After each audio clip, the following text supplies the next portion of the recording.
We're looking to solve this three-variable system by using elimination. Remember, I did already post another video on just basic elimination method, so if you're not comfortable with elimination yet, you should go watch that first. For this one, elimination in general, we're trying to cancel out a variable, right? We want to pick two equations, add them together, and cancel out a variable. In the past problems you've been given, you only had two equations. This time, now that we have three, you have to actually choose which two you want to combine.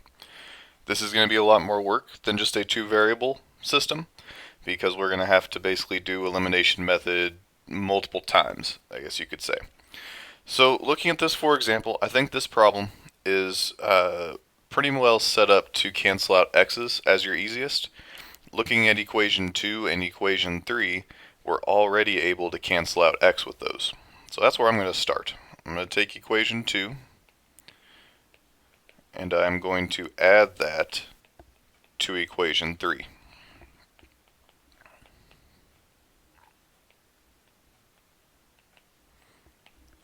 So x plus negative x would cancel out, right?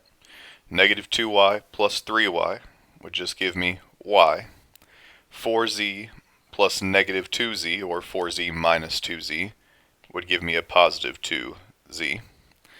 And then negative 12 plus 13 is just 1.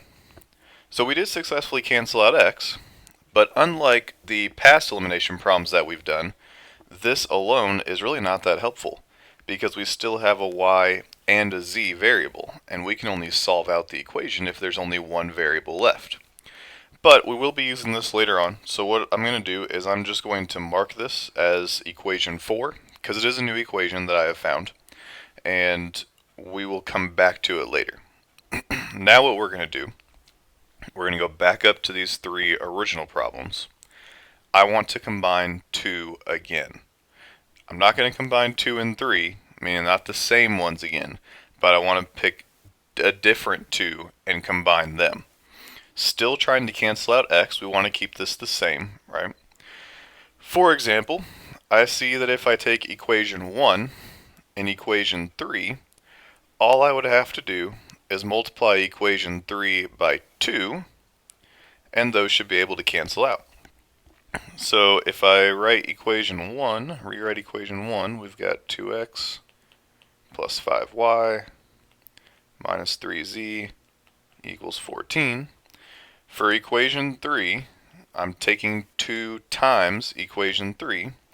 So 2 times negative x would be a negative 2x. 2 times 3y would be 6y. 2 times negative 2z would be negative 4z. And 2 times 13 would be 26. Now I can combine those two things together.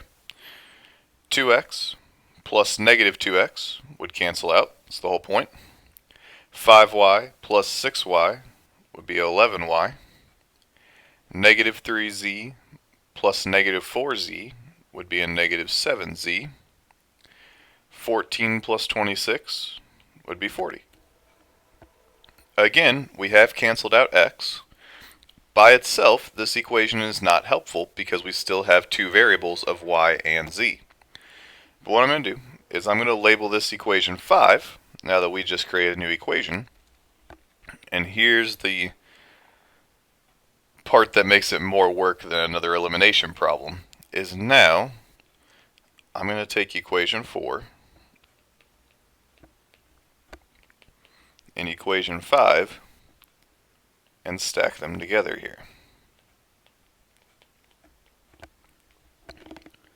And what you will see is that we have now created ourselves a little mini system of two variables and two equations from our original system of three variables and three equations.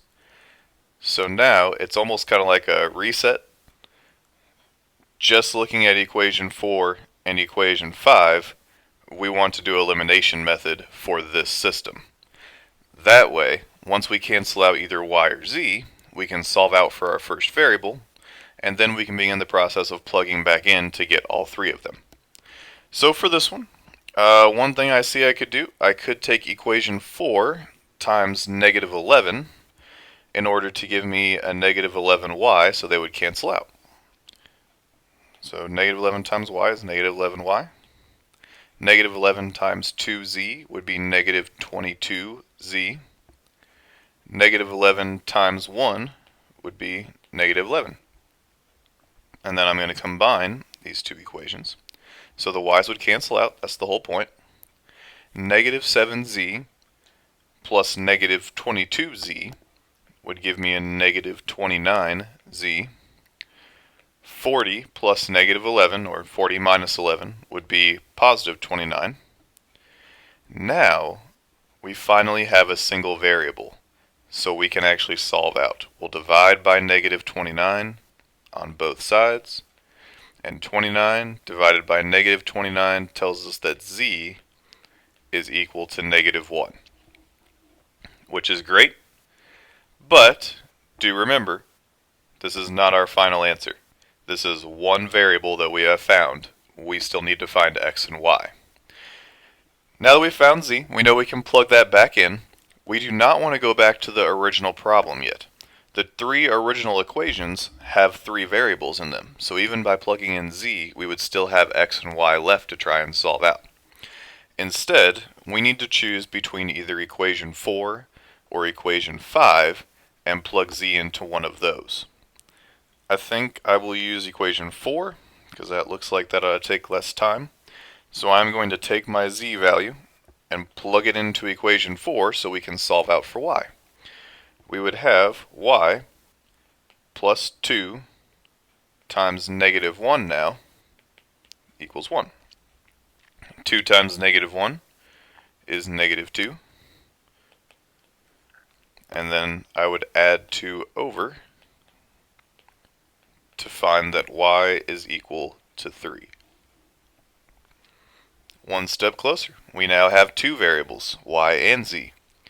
So now we can go back to the original equations, pick any of the first three. We'll plug in both 3 for y and negative 1 for z, and we'll finally be able to finish this problem by solving out. I'm going to use equation 2, I think. So I've got x minus 2 times 3 for y plus 4 times negative 1 for z equals negative 12. Negative 2 times 3 is negative 6.